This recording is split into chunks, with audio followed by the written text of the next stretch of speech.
emotionally tortured you, and then blamed you for it. That's what it can be. Can be.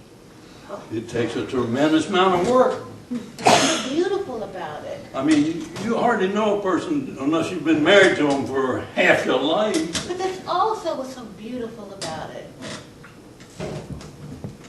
Still keep up with Lauren? I can't believe you're doing this. Okay. Now, secretary. Lauren from college. She was such a beautiful girl, a young woman. I haven't thought about Lauren in a long time. Well, take a minute. Remember how beautiful she was? That long, silky hair? One could forget that. She was so appealing, so nice, and so pretty, too. Are you dating Lauren? I don't leave this apartment, remember? She could enter your microcosm. No, nobody does. Very nice. Nobody. You haven't lost your touch, Jacob. Just use your power for good. Are you dating someone my age? I'm not dating. Your mother was the love of my life. I'm finished with all of that. Once you've had the best, I just like Lauren. So should I. You still try to get in touch with her? We didn't leave things in the best terms. Well, maybe you want to make amends. Unfinished business takes up an awful lot of room in your psyche. What have you done with my father? Taking him to therapy, terms of the big fall, as you called it. Really, Daddy? Therapy? Good for you. Does the therapist know that you moved to New York and isolated yourself? We don't keep in touch. Really, Daddy? What's going on? Something's up.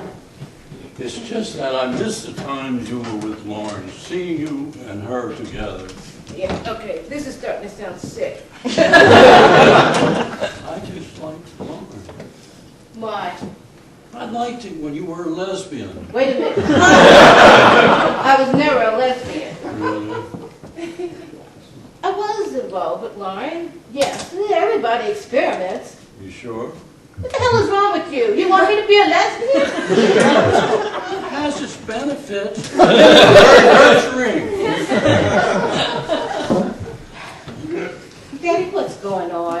Nothing. Oh, listen, if I were a lesbian, I'd be fine with it, okay? And I'm glad you approve. But I came here to introduce you to my fiance, 1E, a man. He gonna show up here? Your fiance? Maybe this was a mistake. Is that what he said? This fiance would want to eat a man? It's a mistake to meet your lesbian-loving father who imprisoned himself in a one-bedroom New York apartment. I can hear him backtracking now. Are you certain, honey, we should impose upon his self-imposed house arrest? Jacob, do you see what you're doing? I thought you were past all this. Therapy, huh? You haven't done a thing with my father. Fix it, Jacob.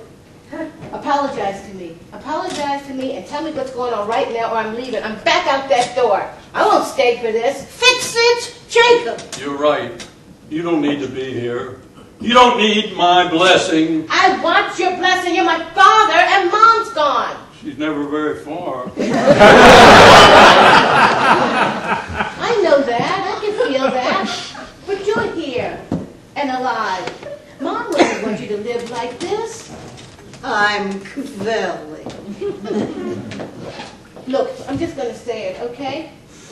Go ahead. This is what you do when something's bothering you. I watched you do it to Mom my entire childhood, then you turn it on me too. I'm not a child anymore, and I've done my own therapy. Good for you. And I think I know you. I think I know you. I have a good idea of who you are, who you really are underneath all of this mess you create. Mom must have known to stay with you all those years through all of those blondes. You knew about that? You weren't settled, Daddy, about your golf games? Jesus. What happened to you? What do you mean? It's rhetorical, Daddy. I don't want to know any more about your private life. Whatever's happened has happened. Just don't let it entomb you like this. You know, sometimes you seem more dead than Mom, and... I'm sorry. I can hardly bear it. Sorry, sweetheart. I'm sorry. That's the thing, Daddy. I know you're sorry. I know you're sorry. Mom knew you were sorry. You don't seem to know that you're sorry. What do you mean? What the hell is wrong with you?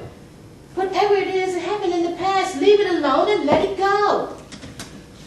There's something I need to tell you. You don't need to tell me. Yes, it is. There's something you need to know. You're right. You're right. There is things I need to know. Like what's taking Manny so long? You need to have your buffer show up.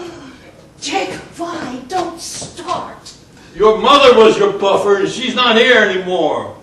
Daddy, please. I'm not trying to be difficult. I'm really not. I'm trying to be sincere. Sarah was your buffer. It was the only way you could stand to be anywhere near me. It was the only way I knew how to be around you without getting hurt. And I hurt you anyway.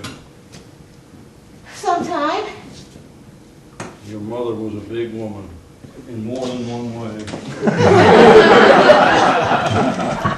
I know that. I often thought of her that way myself. I'm sorry for hurting your mother. I know, Daddy. That's the thing, I know. I just hope you told her, that's all. She's the one who needed to hear it. I did, but it took such a long time. Too long. Daddy, look, we all do what we can do and we can do it right. How'd you get to be so wise for somebody so young? I'm not that young. You are from here. Daddy, you seem so unhappy. I'm worried. I miss your mother. I hardly leave you a minute to yourself. Not so much the talking.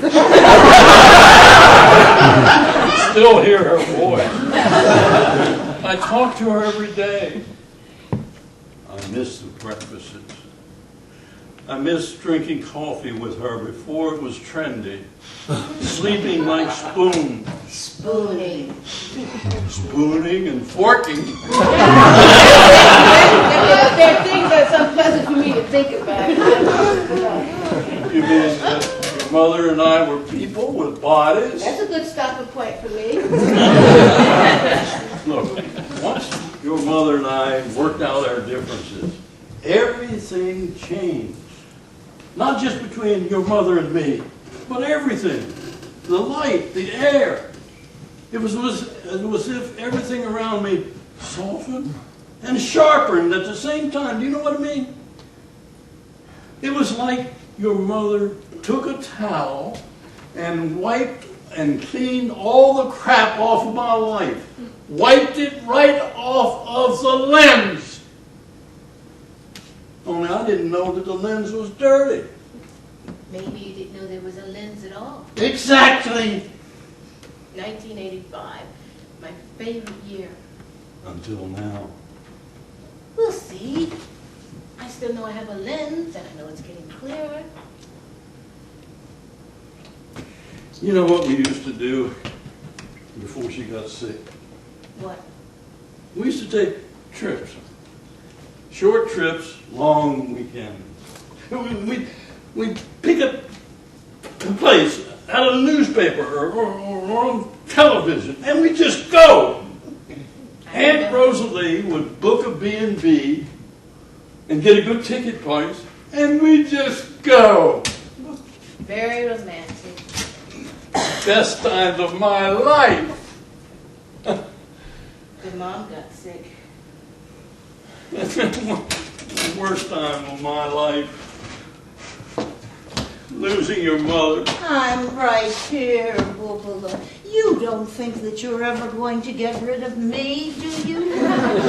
We'll go on recycling together just like we always have. Only next time, maybe we'll be more bohemian. I always wanted to be bohemian.